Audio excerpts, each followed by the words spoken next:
வாக்யஜ்ஞேன கல்பதாம்.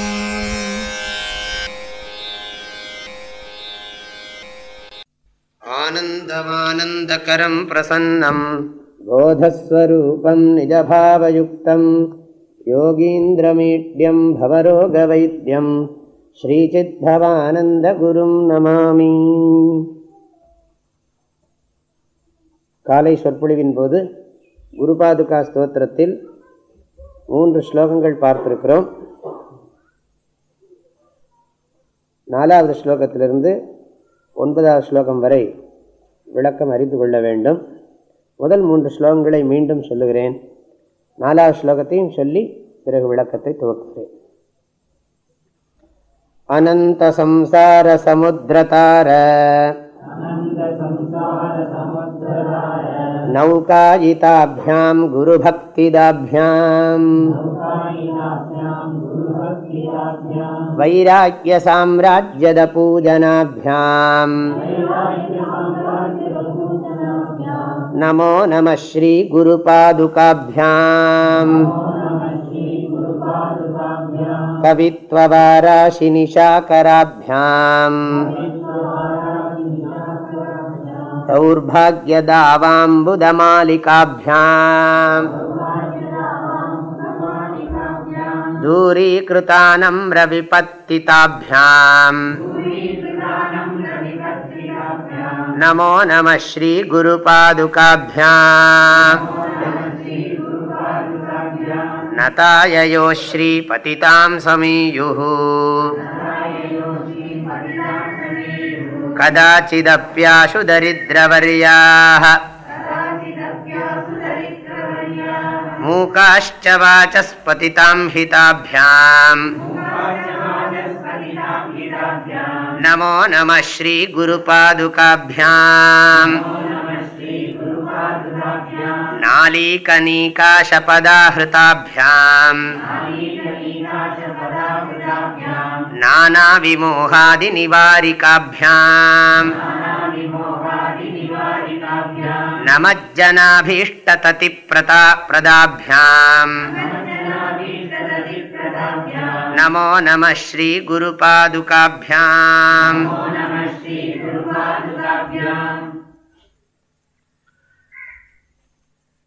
நாம் மகிழ்ச்சியாக இருக்க வேண்டுமானால், துன்பம் நம்முடைய உள்ளத்தை தாக்காமல் இருக்க வேண்டுமானால் ஆத்ம ஞானம் வேண்டும் என்று எல்லா சாஸ்திரங்களும் சொல்லுகிறது. தரதி சோகம் ஆத்மவித்து, ஆத்மாவை தெரிந்து கொள்பவன்தான் சோகத்தை கடக்கிறான். ஆத்மாவை தெரிந்து கொள்வதுன்னு சொன்னால் தன்னை பற்றிய உண்மையை தெரிந்து கொள்வது.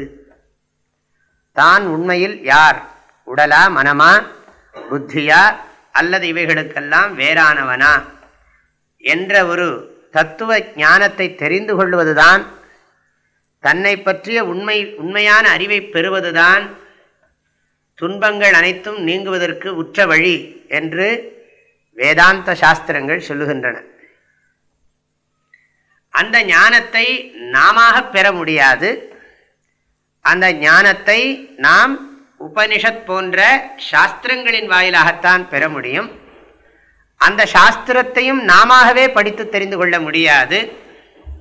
அந்த சாஸ்திரத்தை முறையாக சொல்லிக் கொடுக்கிற ஒரு குருவினுடைய துணையினால்தான் அந்த சாஸ்திரத்தை படித்து தெரிந்து கொள்ள முடியும். ஆகவே மகிழ்ச்சியாக இருக்க ஞானம் வேண்டும்.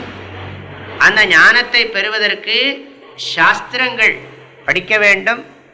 அந்த சாஸ்திரங்களை தெரிந்து கொள்வதற்கு குருவினுடைய துணை மிகவும் அவசியம். குருவையும் சாஸ்திரோபதேசத்தையும் பிரிக்கவே முடியாது.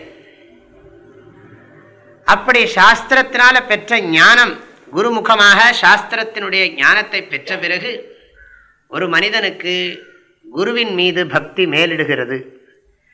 பெற வேண்டியதை பெற்ற காரணத்தினால் அவரிடத்திலே மிகவும் ஆழமான அன்பு உண்டாகிறது.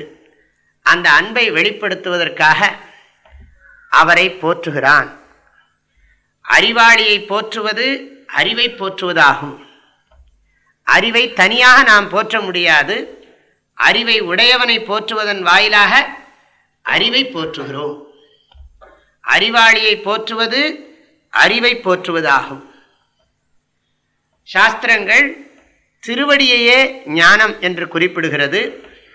திருவடினா திருவடியே ஞானம் இல்லை, திருவடி ஞானத்தை குறிக்கிறது. எத்தகைய கடவுளாக இருந்தாலும் 2 கால் தான். முகம் 6 இருக்கலாம், கை 12 இருக்கலாம், இன்னைக்கு சஷ்டி, ஆனால் கால் 2 தான். 5 முகம் தோன்றில் 6 முகம் தோன்றும், வெஞ்சமரில் அஞ்சேல் என வேல் தோன்றும், நெஞ்சில் 1 கால் நினைக்கின் 2 காலும் தோன்றும், முருகா என்று ஓதுவார் முன். அப்போ 2 கால் தான் சொல்லியிருக்கு. 6 முகம் 12 கை இருந்தாலும் 2 கால் தான். அந்த 2 கால் எதை குறிக்கிறதுன்னு சொன்னா தர்மா தர்ம விவேகம், தத்துவ அதத்துவ விவேகம். அதை தாங்கிறது இந்த பாதுகை. இந்த பாதுகை அந்த குருவினுடைய திருவடியை தாங்குகிறது.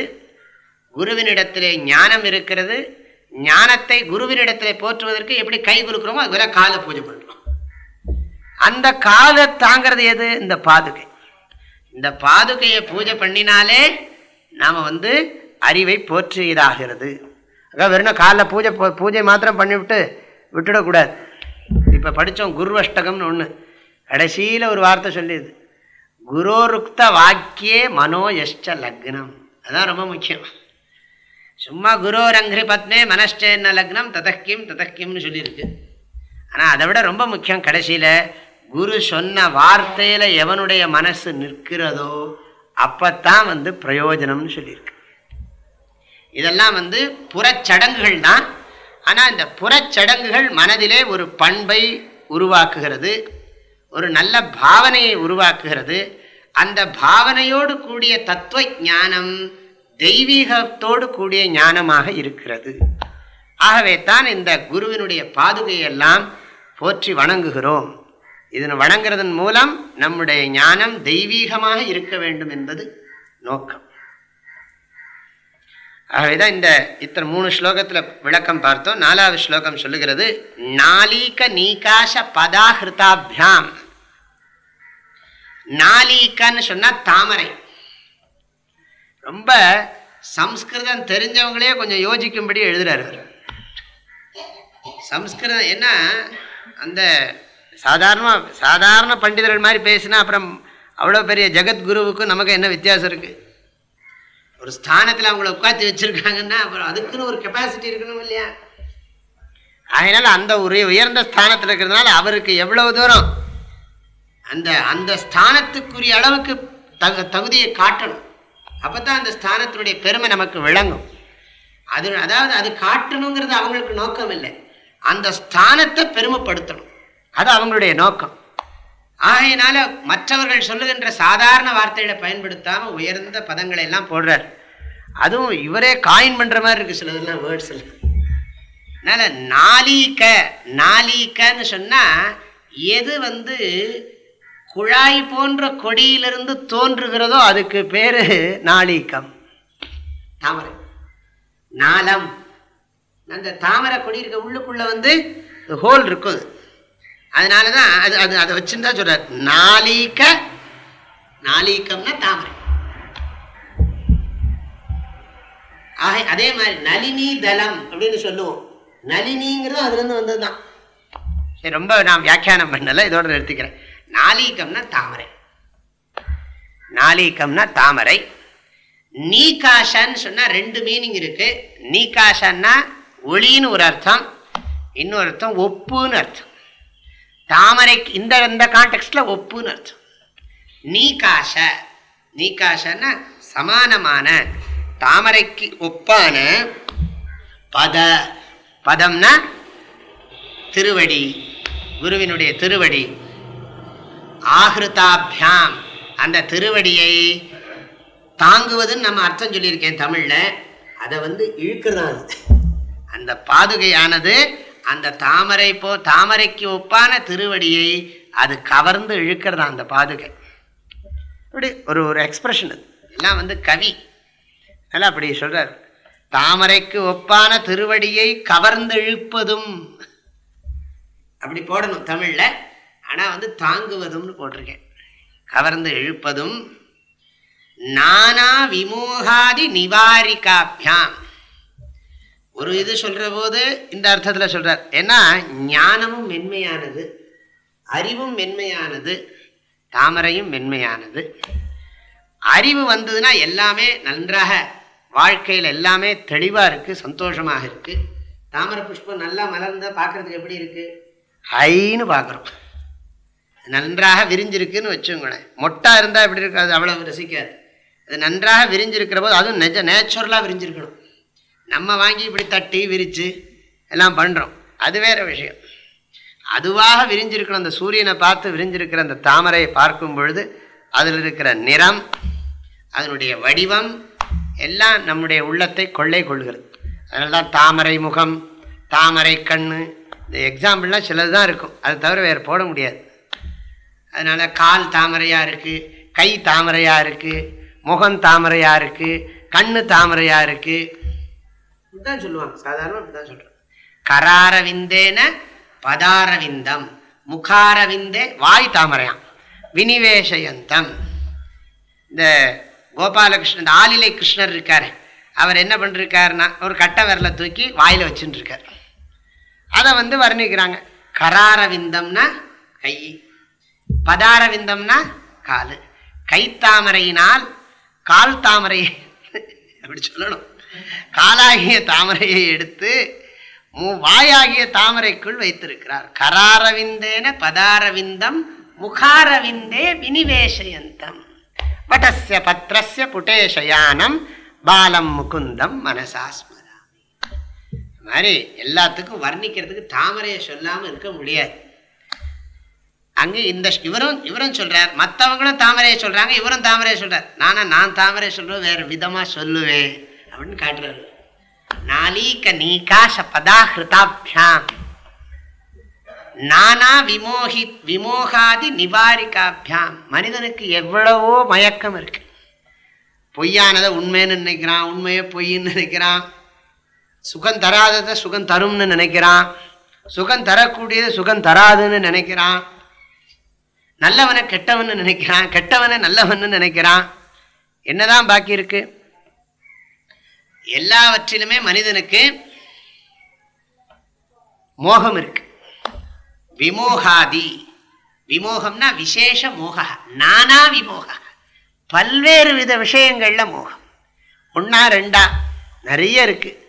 மோகம்னா என்ன அர்த்தம்னா, சரியா இருக்கிறத தப்பா புரிஞ்சுக்கிறதுக்கு பேர் மோகம். நல்லதை சரியானதை தவறாகவும் தவறானதை சரின்னு தெரிஞ்சுக்கிறது தான் மோகம். அந்யோன்ய அத்தியாசம், ஒன்று குழப்பிடுறது. இது இது குழம்பினது மாத்திரமில்லை, எல்லாரையும் குழப்புறது. தானும் குழம்பி மற்றவர்களையும் குழப்பி ஒரே குழப்பமயம் ஜகத்து. அதனால நானா விமோகங்கள் மக்களுக்கு இருக்கு. ஆனா இந்த குரு என்ன பண்றாருன்னா கிரமமா டீச் பண்றார், முறையா சொல்லி கொடுக்கிறார். அப்படி சொல்லி கொடுக்கிற பொழுது ஒவ்வொரு விஷயத்தையும் அவர் கிரமமா விசாரம் பண்றதுனால நமக்கு எல்லா விதமான மோகங்களும் நீங்குகிறது. நம்ம எதெல்லாம் தப்புன்னு நினைச்சிட்டு இருந்தோமோ அதெல்லாம் சரின்னு தோன்றது, எதெல்லாம் சரின்னு நினைச்சிட்டு இருந்தோமோ அதெல்லாம் தப்புன்னு அப்புறம் புரியுது. முறையாக நாம் படிக்காததுனால, சரியாக சிந்திக்காததுனால நமக்கு தர்மம் அதர்மமாகவும் அதர்மம் தர்மமாகவும் தோன்றியது. ஆனால் முறைப்படி, யுக்திப்படி, லாஜிக்கலா, ஸ்ருதி யுக்தியோட அனுபவத்தோட விஷயங்களை விளக்கும் பொழுது அந்த மோகங்கள் எல்லாம் நீங்குகின்றன. அதனால பகவான் கீதையில சொல்வார், யஜ்ஞாத்வா ந புனர்மோகம் ஏவம் யாஸ்யசி பாண்டவ. அர்ஜுனா, எதை அறிந்த பிறகு நீ மயக்கம் கொள்ள மாட்டாயோ, ஏன பூதான் யசேஷேண ரக்ஷ்யஸ்யாத்மன்யதோமயி. அந்த ஞானத்தை அடைந்த பிறகு எல்லா உயிர்களிலும் ஒரே வஸ்துவை காண்பாயோ, அதை பற்றி நான் உனக்கு சொல்லுகிறேன் அப்படின்னு சொல்லுவார். ஏஷா பிராமி ஸ்திதி பார்த்த நைனாம் பிராப்ய விமுஹ்யதி. அதான் இங்க சொல்லியிருக்கு. நானா விமோகாதி ஆதி. ஆதினா என்ன அர்த்தம்? நிறைய இருக்கு. மயக்கம் வந்தா தகராறு என்னெல்லாமோ வரும். அதுக்கப்புறம் அதை உண்மைன்னு நினைச்சதுனால, பொய்யை உண்மைன்னு நினைச்சதுனால அந்த உண்மையை சொல்லணும்னு நினைப்போம், அதை அடையணும்னு நினைப்போம், அதுக்காக பணம் சம்பாதிப்போம், கஷ்டப்படுவோம். ஒன்றும் இல்லை, வீடு சுகம் தரும் அப்படின்னு ஒரு எண்ணம் இருக்குன்னு வச்சுக்கோங்க. வீடு சுகம் தரும். சாதாரண நான் வேதாந்த சாஸ்திரத்தில் சொல்ற வீடு வேற, அந்த வீடு வேற, இந்த வீடு வேற. நான் சொல்றது கட்டடம், செங்கல், சுண்ணாம்பு, சிமெண்ட் இதெல்லாம் இருக்கே. வீடு சுகம் தரும் அப்படின்னு ஒரு எண்ணம் இருக்குன்னு வச்சு. சுகம் தருங்கிற எண்ணம் தான் மோகம். முதல்ல ஆரம்பமே தகராறு.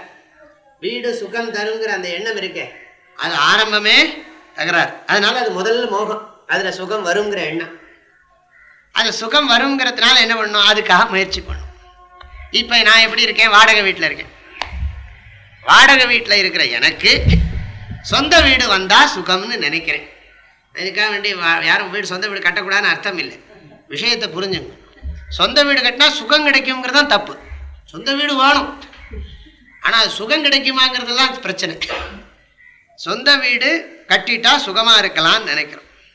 அதுக்காக என்ன பண்றோம், நாம என்னெல்லாமோ பிளான் பண்ண வேண்டியிருக்கு. நமக்கு ஓரளவுக்கு பணம் வரவு இருக்கு. அப்போ அந்த பணத்தை எப்படி அட்ஜஸ்ட் பண்ணால் வீடு கட்டலாம். இடம் வாங்கணும், முதல்ல இடம் வாங்கணும், இடம் பார்க்கணும், அப்புறம் இடம் வாங்கணும். பாருங்க, வீடு சுகம் தரும்னு நினச்சதுக்கப்புறம் எவ்வளோலாம் ஆரம்பிக்குது பாருங்க. அதனால தான் ஆதிபதம். ஆதினா முதல், ஆன அப்படின்னு முதல்ல ஆரம்பித்தது மோகம்தான். அதுக்கப்புறம் இடம் பார்க்கணும், இடம் பார்த்த உடனே சுற்றுன்னு சுற்றணும். யானி காணிச்சா பாப்பானி ஜென்மாந்தர கிருதானிச்சா. அதனால எல்லாம் சுற்றுன்னு சுற்றி புரியாது. இதெல்லாம் இந்த ஸ்லோகத்தில் இருக்குது சம்ஸ்கிருதம். யானி காணிச்சா என்னெல்லாம் பாவம் பண்ணோமோ அதுக்கெல்லாம் சுற்றணும்னு அர்த்தம். அதனால் எல்லாத்தையும் சுற்றி பார்த்து கடைசியில் எப்படி ஒரு வழியில் வந்து அது பேச்சுவார்த்தையில் அது இவ்வளவா அவ்வளவான்னு இழுத்து அப்புறம் கடைசி இப்படி வர்ணிக்க ஆரம்பிச்சேன்னா முடியாது. உங்களுக்கு எல்லாம் தெரியும். அது போருன்னு நிறுத்திக்கலாம்னு நினைக்கிறேன். ஏன்னா அடுத்த ஸ்லோகம்லாம் சொல்லணும். அதனால் இது முடிவே இல்லாமல் அத்தனை குழப்பத்தை உண்டாக்குறது. அப்புறம் கடைசியில் போய் வீட்டுக்குள்ளே உட்கார்ந்த உடனே என்ன தெரியுறதுன்னா வீடு திருப்தியாக இருக்காது. எல்லாருக்கும் நல்லா இருக்கிற மாதிரி இருக்கும், நமக்கு மாத்திரம் நல்லா இருக்காது. எல்லாரும் என்ன சொல்லுவாங்க, வந்து இந்த பக்கம் இதுக்குன்னு சரியாக வச்சிருக்கு வருஷவருன்னு ஒன்று சொல்லுவோம். இது சரியா இல்லை, அப்புறம் அதை மாற்றணும்போ முடியவே இல்லை. அப்புறம் நமக்கு ப்ராக்டிக்கலாக பார்க்குறப்போ சிலதெல்லாம் ஒத்து வராது. ஆசையில் சிலதை பண்ணி வச்சுருப்போம். கடைசியில் அந்த ஆசை போனால் போகிறோம், விட்டா போகிறோன்னு ஆகிடுவோம்.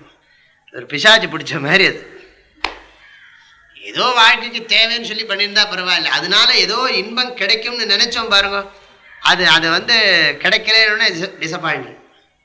அதுக்கப்புறம் வந்து உள்ளுக்குள்ள அது உட்காந்துடும், தனியாக வேற போய் உட்காந்துட்டு அது நமக்கே தெரியாது, சப்கான்ஷியஸ் போய் உட்காந்துடும். அதான் அதை விட கஷ்டம். அது ரொம்ப ஆழமான மனசுல போய் உட்கார்ந்துக்கிட்டு வேற ஏதோ காரணத்துக்கு எதுக்கோ கோவிப்போம், நமக்கே தெரியாது இதுதான் காரணம்னு.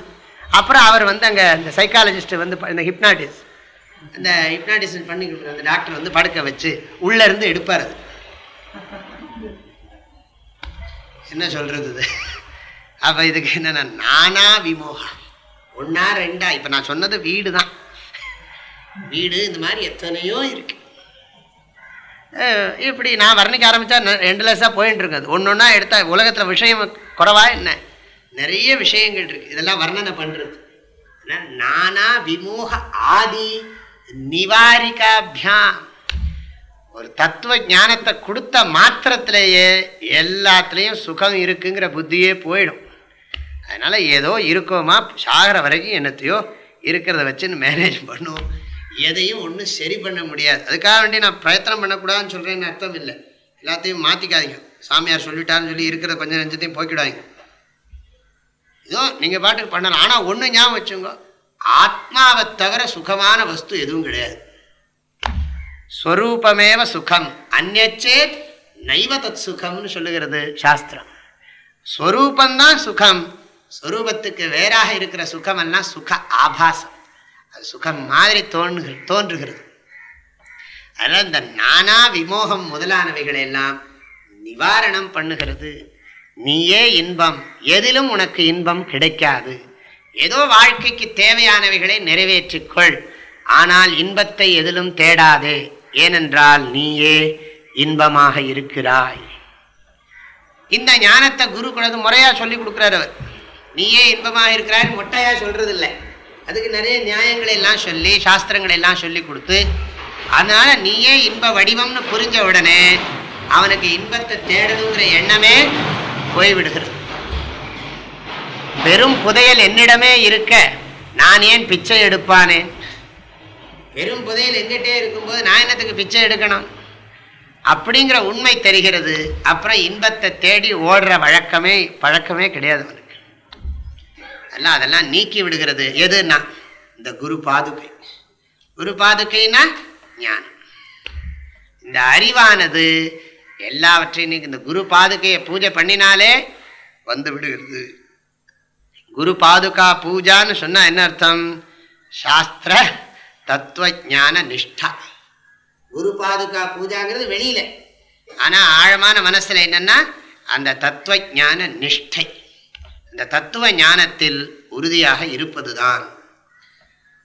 இது 2வது வரி. முதல் வரியில 2வது பாதம் நானா விமோகாதி நிவாரிகாபியாம் நமஜ்ஜனாபீஷ்ட ததிப்பிரதாபியாம்.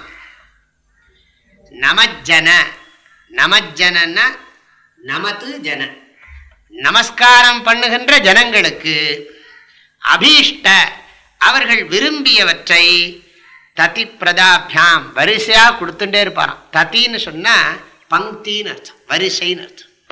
எல்லாம் தனம், தானியம், பசு, பகுபுத்திர லாபம், சதசம்பத்சரம் எல்லாம் வந்து நன்றாக இருங்கள். என்ன அவங்க என்ன வேணுமோ வேண்டுவார்க்கு வேண்டுவதே ஈவான். அதனால குரு வந்து ஈஸ்வரனுக்கு சமானம்னு சொல்லியிருக்கு சாஸ்திரங்கள்லாம். குருர் பிரம்மா, குருர் விஷ்ணு, குருர் தேவோ மகேஸ்வரா. அதனால குரு பாதுகையை இங்க எல்லாம் ஸ்துதி பண்றோம். எல்லாம் குரு பாதுகை தான். குரு பாதுகை என்ன பண்ணுகிறதுன்னா வேண்டியதெல்லாம் கொடுக்கிறது. குரு எங்கேயோ இருக்கார். குரு எங்கேயோ எந்த ஊர்ல இருக்காரோ யாருக்கு தெரியும். மத்குரோ பதாம்போஜா எஸ்யான் திசி விராஜதே தஸ்ஸே திசே நமஸ்குருமஹா காயேன மனசாகிர. ஒரு ஸ்லோகம். என்னுடைய குருவினுடைய திருவடி எந்த திசையில் இருக்கிறதோ அந்த திசைக்கு நான் மனதாலும் வாக்காலும் காயத்தாலும் நமஸ்காரம் பண்ணுகிறேன்.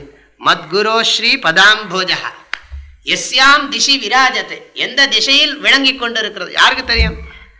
தஸ்யை திசே நமஸ்குருமஹா. அந்த காலத்துல எல்லாம் குரு உபதேசம் பண்ணோட போயிடுவார்.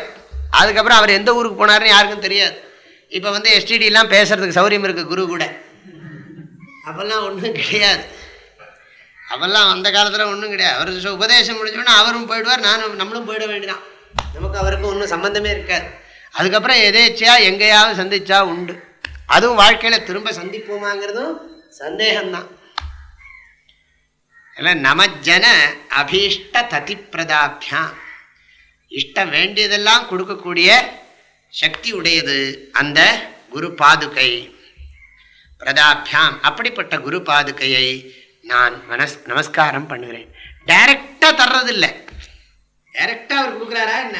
வந்த உடனே நமஸ்காரம் பண்ண, என்ன வேணும் உனக்கு? பணம் வேணும், இந்தா, அப்படியா கொடுக்குறார்? இந்த குரு பாதுகை இருக்குன்னு வச்சு, குரு பாதுகை இருக்கு, அதுக்கு தான் சொன்னேன். குரு பாதுகை இருக்கு, குரு எங்கேயோ இருக்கார். அந்த பாதுகையை பூஜை பண்ணினா அதுல நமக்கு வந்து வேண்டியதெல்லாம் கொடுக்கும். ஓஹோ, நான் பூஜையெல்லாம் பண்ணி பணத்தை கேட்டேன், பணம் வரலையே அப்படின்னா அதெல்லாம் வராது. நீ அந்த பலத்தோட உழைச்சியானா உனக்கு வேணுங்கிறது கிடைக்கும். அந்த தெய்வீக பலத்தோட நீ உழைக்கணும், அப்போ உனக்கு கிடைக்கும். சில பேர் உழைச்சி சரியா கிடைக்கிறது இல்லை, அதுக்கு அந்த சக்தி இருக்கிறது இல்லை. அதனால அந்த சக்தி அது கொடுக்கும். அதனால இது வந்து ஒரு கண்ணுக்கு தெரியாத சக்தி. உழைக்கிறதுங்கிறது நம்ம கண்ணுக்கு தெரிஞ்ச சக்தி. இந்த பூஜையெல்லாம் பண்றதுங்கிறது கண்ணுக்கு தெரியாத சக்தி. இந்த கண்ணுக்கு தெரியாத சக்தி என்னுடைய துணையை கொண்டு கண்ணுக்கு தெரிஞ்சிருக்கிற சக்தியை யூஸ் பண்ணினா நமக்கு வேண்டியதுலாம் கிடைக்கும். அப்படி அர்த்தம். அதுக்காக வேண்டி டைரக்டா எல்லாம் அதுக்குள்ளே வராது. அதுல இருந்து அப்படியே விபூதியா கொட்டுறது, அதுல இருந்து இதா வர்றது, தேனா வர்றது, பாலா வர்றதுங்கிற மாதிரி அர்த்தம் இல்லை. ஒரு பாதுகையை பூஜை பண்ணேன், அதுல இருந்து நேரம் எல்லாம் அப்படியே திடீர்னு ஃபவுண்டன் மாதிரி மேல வர ஆரம்பிச்சுடுத்துன்னு வச்சு, அப்படிலாம் கிடையாது. டைரக்டா கிடையாது. எப்படி ஈஸ்வரனை பூஜை பண்றோமோ அது மாதிரி குரு பாதுகையும் பூஜை பண்றோம். இல்லை, ஈஸ்வரனுக்கு துல்லியமாக இருக்கிறதுனால அந்த பாதுகையும் ஈஸ்வர சமானமானதுனால அது கொடுக்கிறது. ஆஹா, நமஜ்ஜனாபீஷ்ட ததிப்பிரதாபியாம் நமோ நம ஸ்ரீ குரு பாதுகாபியாம். அடுத்த ஸ்லோகம் படிக்கலாம். நிருபாலி மௌலி விரஜரத்ன காந்தி சரித்விராஜஷகன்யகாभ्याम् நிருபத்வதாभ्याम् நதலோகபங்க்தேः நமோ நம ஸ்ரீ குருபாதுகாभ्याम्.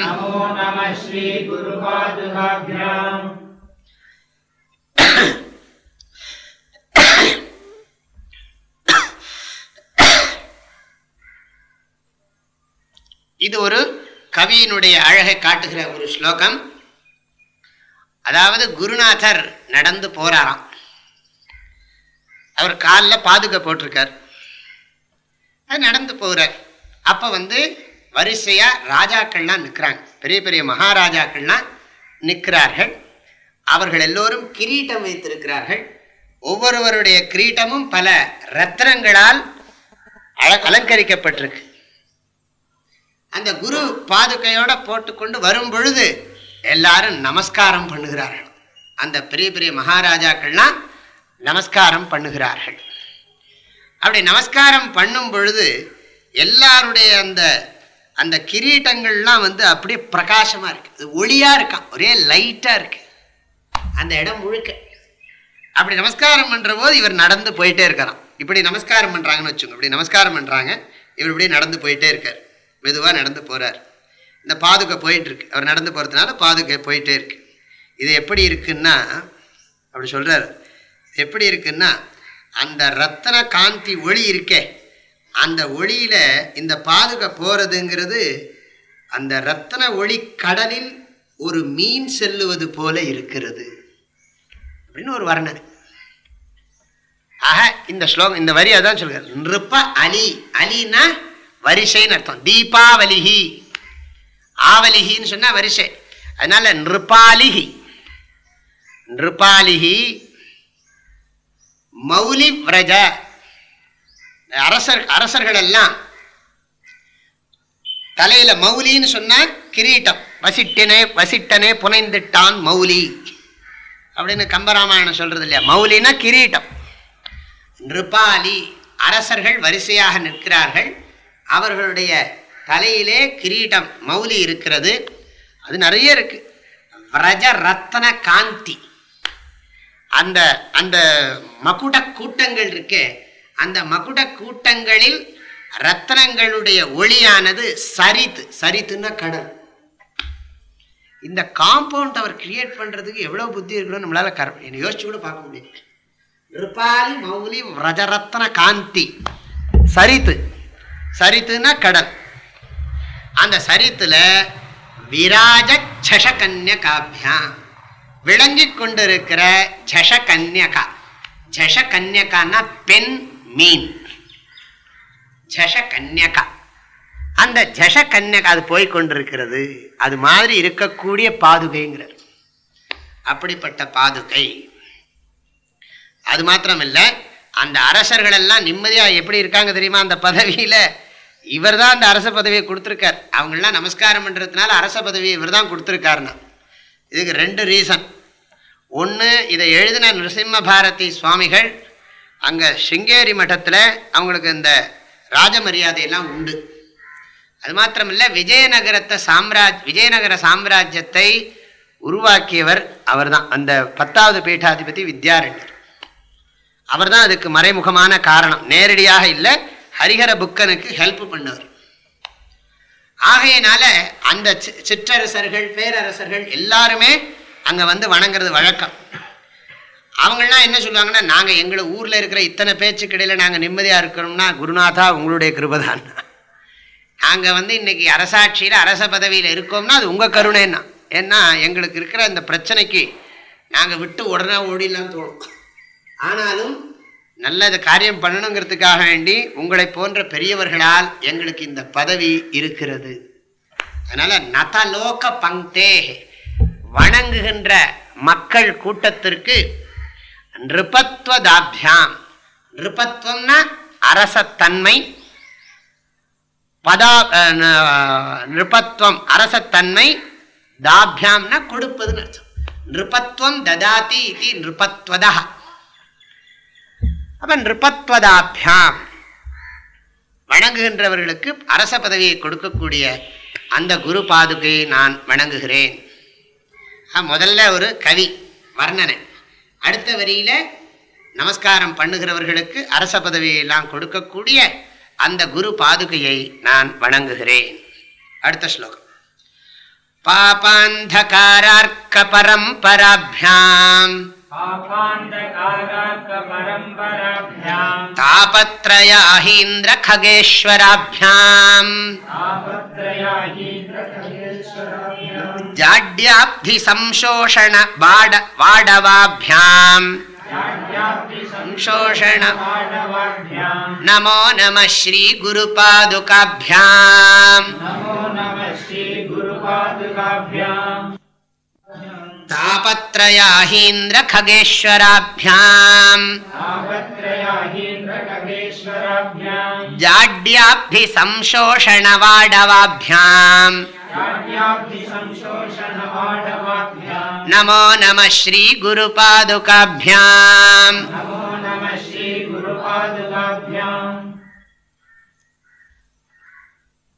பாப அந்தகார அர்க்க பரம்பராபியாம்.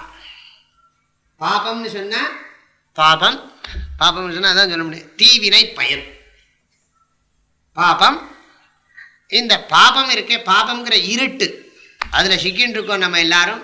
துன்பத்துக்கு காரணம் பாபம் என்று எல்லோரும் சொல்லுகிறார்கள். அப்படிப்பட்ட துன்பத்துக்கு காரணமான பாபம்ங்கிற இருட்டுக்கு அர்க்க பரம்பரா எது? இந்த குரு பாதுகை. ஒரு சூரியன் இல்லை, எண்ணற்ற சூரியன் அர்த்தம். இந்த இடத்துல பரம்பரான்னா பரம்பரைன்னு அர்த்தம் கிடையாது. பரம்பரான்னா எண்ணற்ற சூரியன். இந்த பாபம், நம்ம பாபம் ஒன்னா ரெண்டா இருக்கு. அநேக கோடி ஜென்மனாம் பீஜபூதம், எத்தனையோ ஜென்மாவுக்கு காரணமான பாபங்கள் இருக்கு, நமக்கு தெரியறதில்ல. நம்ம ஒரு தப்பா ரெண்டு தப்பு, இந்த ஜென்மாவில் பண்ண தப்பை கவுண்ட் பண்ணவே நம்மளால முடியாது. அதுக்காக வேண்டி எல்லாரையும் பாபிகளே நான் சொல்லலை, எல்லாரும் பாபம்தான் பண்ணியிருக்கோம். ஆனால் அந்த பாபாந்தகாரங்கிற அந்த இருட்டுக்கு சூரியன்னா என்ன அர்த்தம்? நம்ம இடத்துல பாபம் இருந்ததுன்னா இந்த குரு பாதுகை நமஸ்காரம் பண்ணினா என்ன ஆகும்?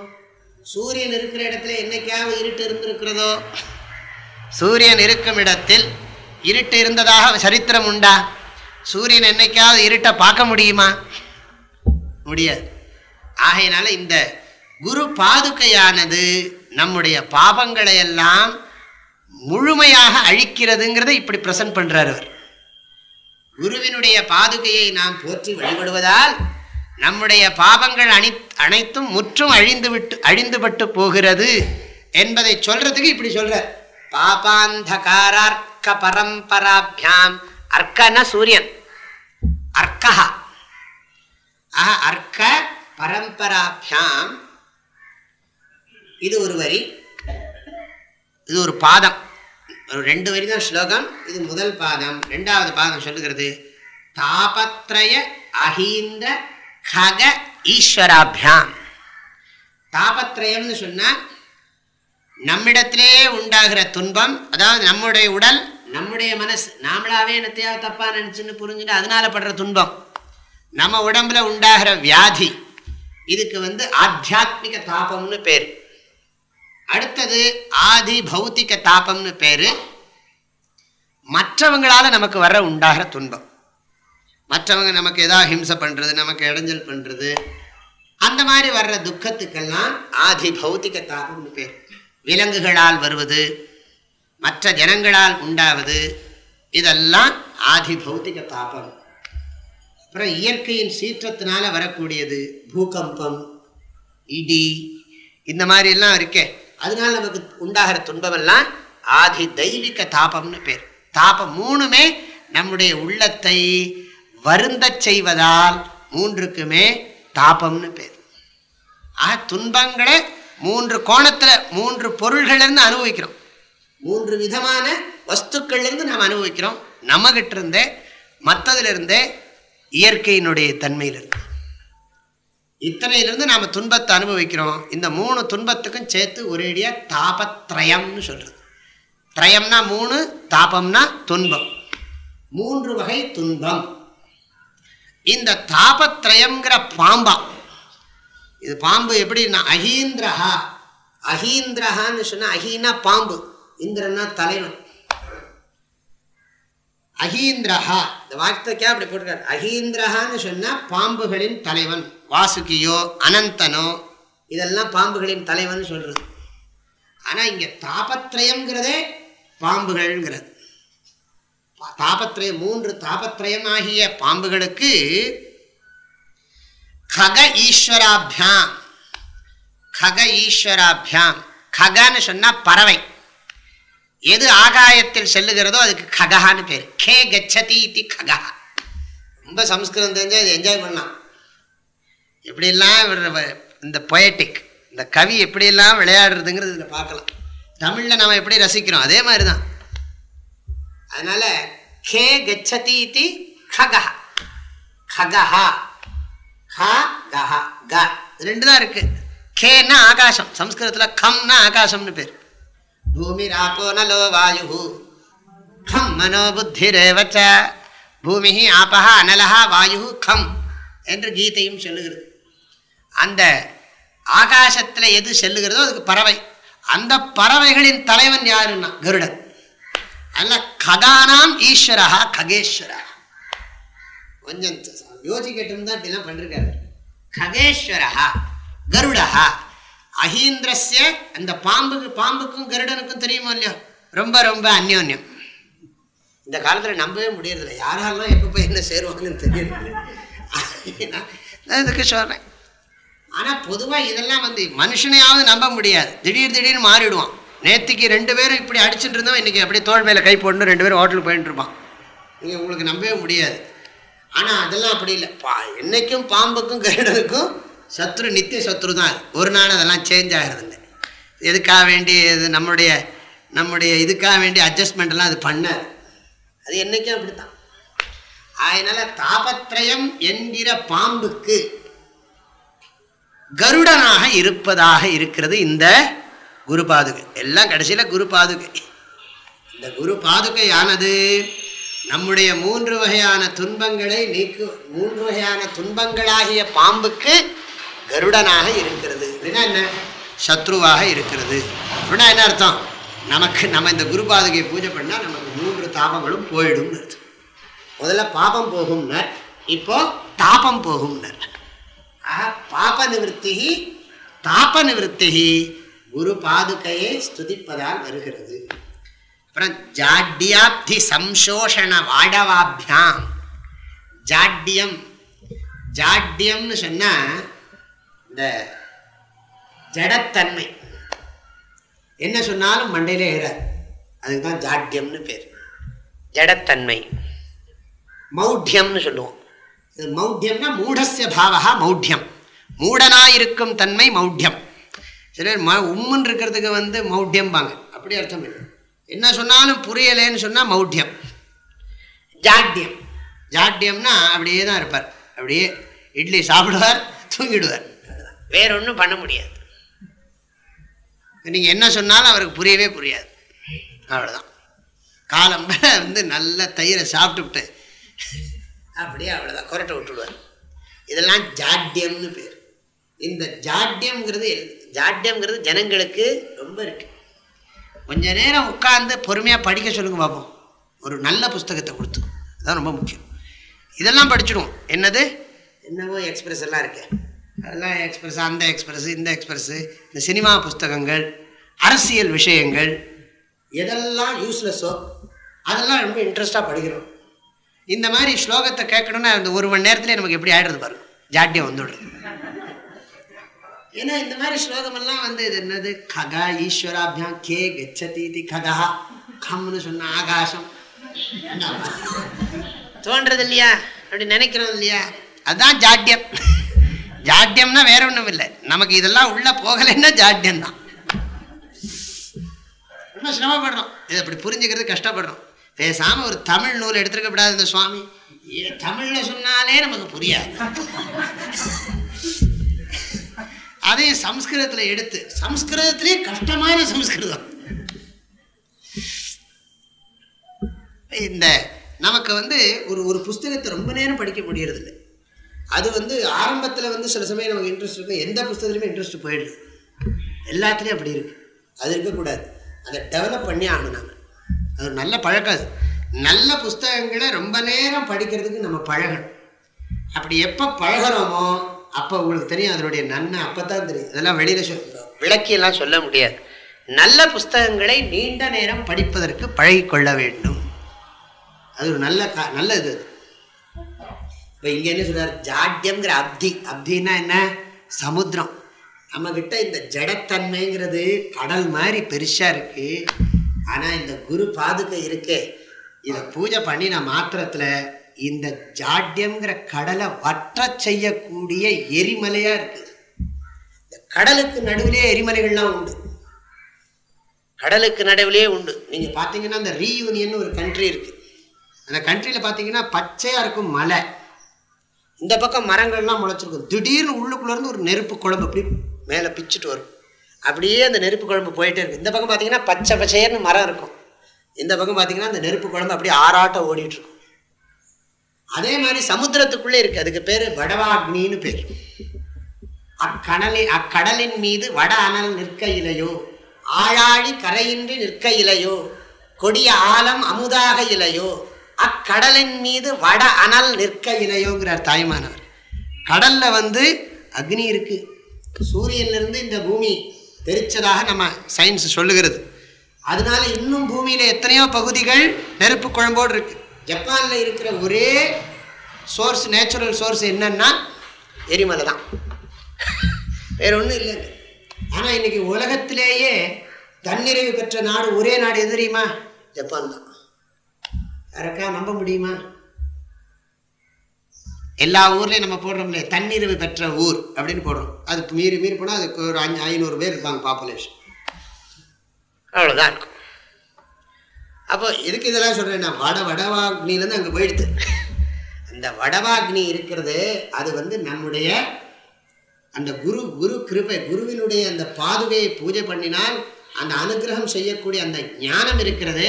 அந்த ஞானமானது நம்மிடத்திலே இருக்கக்கூடிய அந்த ஜடத்தன்மையை அது வற்ற செய்கிறதுங்கிறார். ஜடத்தன்மையாகிய கடலை வற்ற செய்கின்ற நெருப்பாக இருக்கிறது அந்த குரு பாதுகா. வாடவாபியாம் நமோ நம ஸ்ரீ குரு பாதுகாபியாம். சரி, அடுத்த ஸ்லோகம். சமாதி ஷட்க பிரதவை பவாபியாம் சமாதிதான வ்ரத தீக்ஷிதாபியாம் ரமாதவாங்கிரி ஸ்திர பக்திதாபியாம் நமோ நம ஸ்ரீ குரு பாதுகாபியாம். சமாதி ஷட்கப்பிரத வைபவாபியாம். நாம் ஞானம் பெற வேண்டுமானால் நம்மிடத்தில் சில பண்புகள் இருக்கணும்னு சாஸ்திரம் சொல்லுகிறது. சமம் தமம் உபரதி திதிக்ஷா ஸ்ரத்தா சமாதானம்னு பேர். நான் அதிகமாக சொன்னால் அதுக்கு நேரம் இல்லை. இந்த 6 குணங்கள், அதாவது மனசை கட்டுப்படுத்துறது, நம்முடைய புலன்களை எல்லாம் பொறிகளை எல்லாம் புலன்களிடத்திலிருந்து கட்டுப்படுத்தி வச்சிருக்கிறது, புலனடக்கம்னு சொல்கிறது. மனசு அடக்கிறது, புலனடக்கிறது. உபரதி, அதாவது நமக்கு நம்முடைய கடமைகளை மாத்திரம் செய்யணும், மற்ற கடமைகளை மற்ற செயல்களை எல்லாம் நாம் விட்டு விடுறது.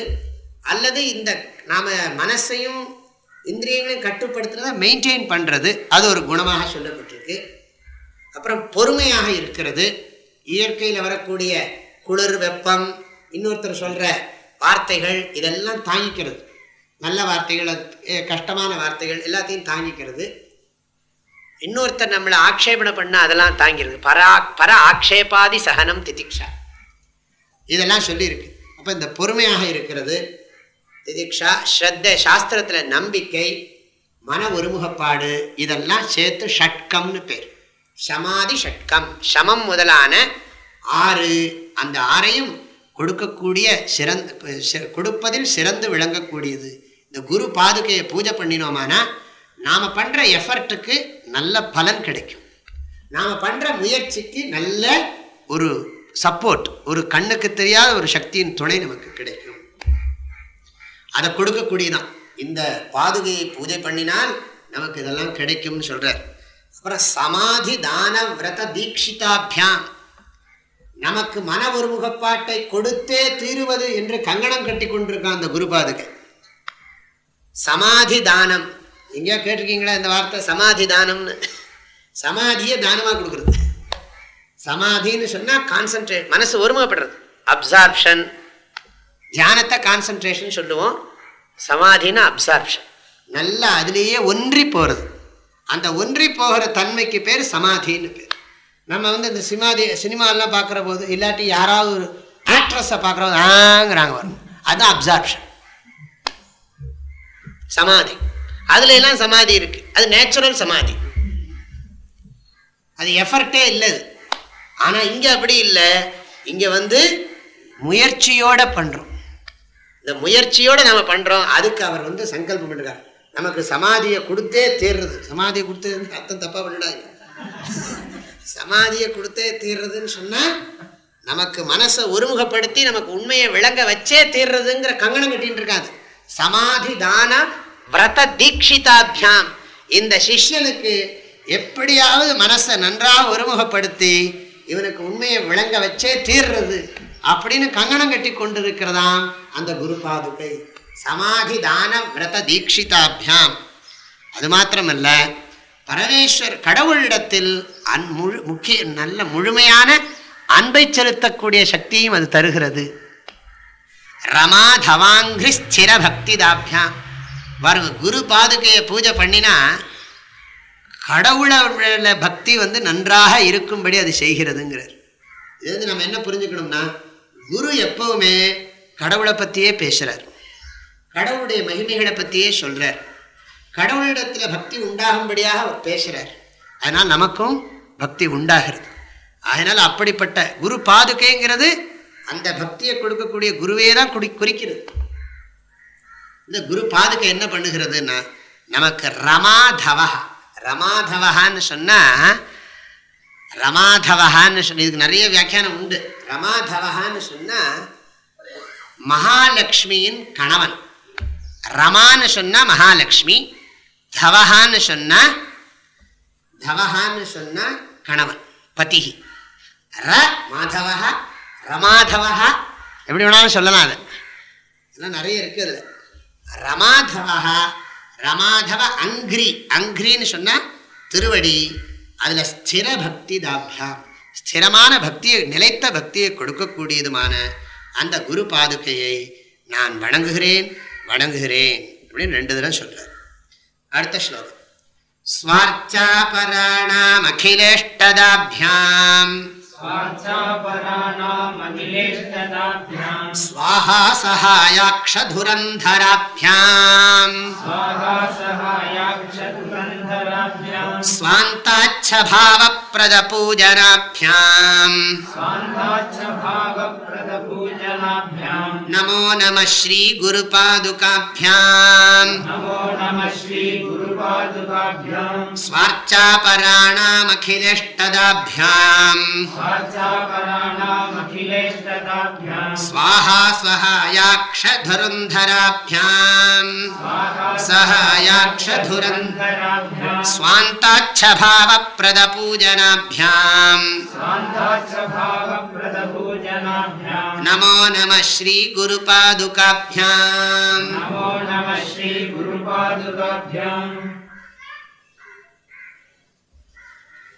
ஸ்வார்ச்சாபராணாம், ஸ்வ அர்ச்சாபராணாம், தன்னை அர்ச்சிப்பதையே லட்சியமாக கொண்டிருக்கிறவர்கள் காலையும் மாலையும் குருவினுடைய பாதுகையை பூஜை பண்ணுகிறார்கள். ஸ்வ அர்ச்சாபராணாம் அகில இஷ்டதாபியாம், அனைத்து இஷ்டமான விஷயங்களையும் கொடுக்கக்கூடியது. இஷ்டம் ததாதி இதி இஷ்டதா, இஷ்டதா பாதுகா, இஷ்டம் ததாதி, நினைச்ச வேண்டியதெல்லாம் கொடுக்கிறது. அதனால தன்னை அர்ச்சிப்பவர்களுக்கு வேண்டியதையெல்லாம் கொடுக்கக்கூடியது. இதெல்லாம் ஏற்கனவே பலமுறை பார்த்துருக்கோம். அது அடுத்த வரி தான் ரொம்ப சிந்திக்கிற மாதிரி பண்றாரு. ஸ்வாஹா சஹாயாக்ஷ துரந்தராபியாம்.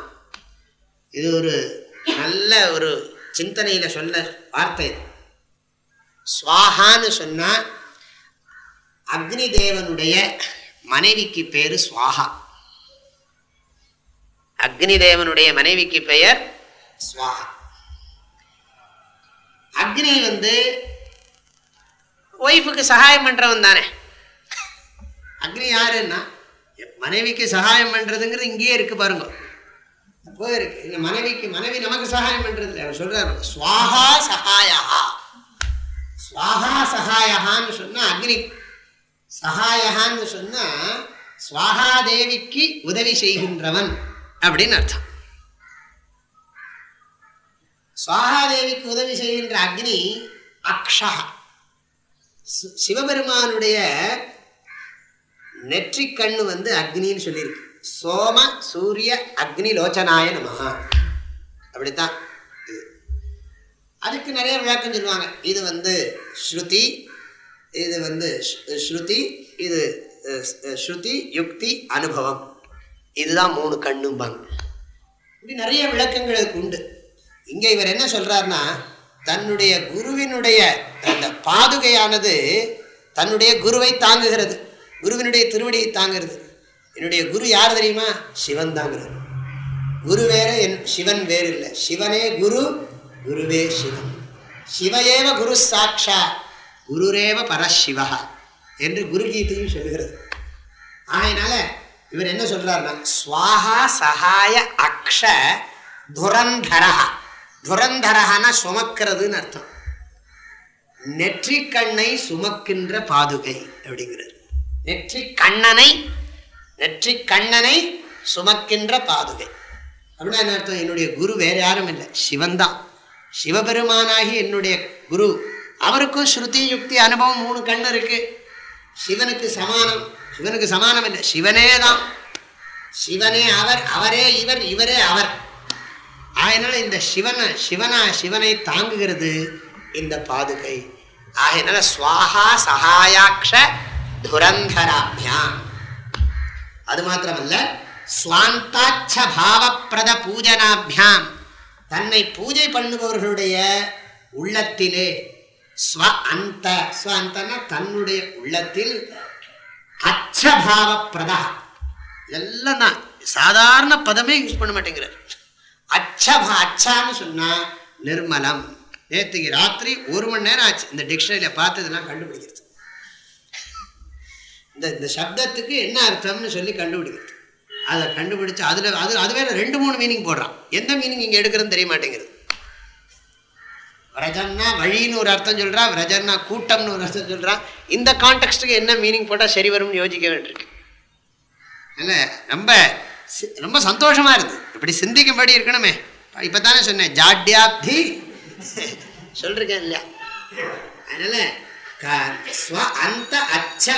அச்சபாவம்னு சொன்னா சுத்தமான பாவம், தூய உள்ளம் அர்த்தம். தூய்மையான பாவத்தை நிர்மலன்னு அர்த்தம். டிக்ஷனரி மீனிங் அச்சபாவன்னு சொன்னா நிர்மல பாவா. அழுக்கற்ற தன்மையை, மாசற்ற தன்மையை, தன்னை வழிபடுபவர்களுடைய உள்ளத்திலே மாசற்ற தன்மையை உருவாக்குவது இந்த குரு பாதுகை. நமோ நம ஸ்ரீ குரு பாதுகாபியாம். அந்த குருவினுடைய பாதுகைக்கு வணக்கம் வணக்கம் என்று சொல்லுகிறது. அடுத்த ஸ்லோகம். காமாதி சர்ப்ப விரஜகாருடாபியாம் விவேக வைராக்ய நிதி பிரதாபியாம் போத பிரதாபியாம் த்ருத மோக்ஷதாபியாம் நமோ நம ஸ்ரீ குரு பாதுகாபியாம். காமாதி சர்ப்ப விரஜகாருடாபியாம் விவேக வைராக்ய நிதி பிரதாப்யாம் போத பிரதாப்யாம் த்ருத மோக்ஷதாப்யாம் நமோ நம ஸ்ரீ குரு பாதுகாப்யாம் காமாதி சர்ப்ப விரஜ காருடாப்யாம். சொன்னதே தான் இங்கே சொல்லப்படுகிறது. வேற விதமாக காமாதின்னு சொன்னா ஆசை முதலான சர்ப்பன்னா பாம்பு, விரஜன்னா கூட்டம். நம்ம இடத்துல எவ்வளவோ பாம்பு இருக்கான், நம்மளை எல்லாம் பாம்புங்கிறார். உள்ளுக்குள்ள ஏகப்பட்ட பாம்பு இருக்கு. ஒரு பாம்பா ரெண்டு பாம்பா? நீ வெளியில இருக்கிற பாம்பை அடிக்கிறையே, உள்ளுக்குள்ள இருக்கிற பாம்பை எப்படிப்பா அடிக்கிறது? அதனால உள்ளுக்குள்ள நிறைய பாம்பு இருக்கு.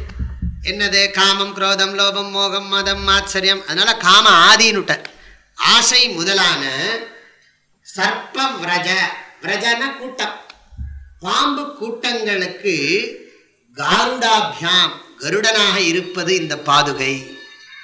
இந்த பாதுகை இருக்கிறது.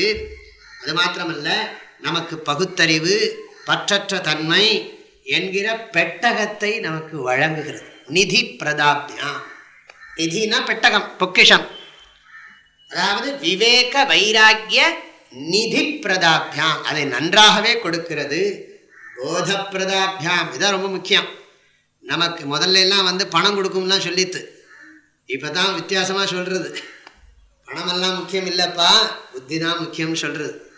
போத பிரதாப்யாம், அறிவை நன்கு வழங்கக்கூடியது. எல்லா விஷயத்திலையும் நமக்கு தெளிவான அறிவை வழங்கக்கூடியது. த்ருத மோக்ஷதாபியாம், முக்தியை உடனே கொடுக்கக்கூடியது. ஞானம் வந்தா உடனே முக்தி. அதனால பக்கத்துல போட்டார். போத பிரதாபியாம் த்ருத மோக்ஷதாபியாம். ஞானத்துக்கு அப்புறம் முக்தி, கேப் கிடையாது. முக்தியை பத்தின ஞானம் தான் ஞானம். முக்தினா என்ன ஞானம்? முக்தினா என்னங்கிறதா ஞானம். மற்றவர்கள் சாதாரண முக்தி அடையணும்னு சொல்லுவார்கள். வேதாந்தத்தில், அதுவும் அத்வைத்தத்தில், முக்தி என்பது அடையப்படுவதென்று அறிந்து கொள்ளப்படுவதாகும். முக்தி இன்றே இப்பொழுதே இங்கேயே இருக்கிறது. அது அறிந்து கொள்ளப்பட வேண்டிய ஒன்று, அடையப்பட வேண்டிய ஒன்று அல்ல. ரொம்ப முக்கியமான வார்த்தை. அதனால போத பிரதாபியாம் த்ருத மோக்ஷதாபியாம் நமோ நம ஸ்ரீ குரு பாதுகாபியாம். நமோ நம ஸ்ரீ குரு பாதுகாபியாம். அப்படிப்பட்ட குரு பாதுகைக்கு நமஸ்கார், வணக்கம் வணக்கம் என்று சொல்லி இது நிறைவு பெறுகிறது. இந்த எல்லா ஸ்லோகங்களுமே குருவினுடைய பாதுகையை போற்றி வணங்குகிறது. நம்முடைய கலாச்சாரத்தில் குருவினுடைய திருவடியை வணங்குவதும் அவருடைய பாதுகைகளை போற்றுவதும் நம்முடைய கலாச்சார மரபு. இது ஒன்றும் கீழான மனப்பான்மை கிடையாது. அப்படிப்பட்டவர்கள் பூஜை பண்ண வேண்டாம்.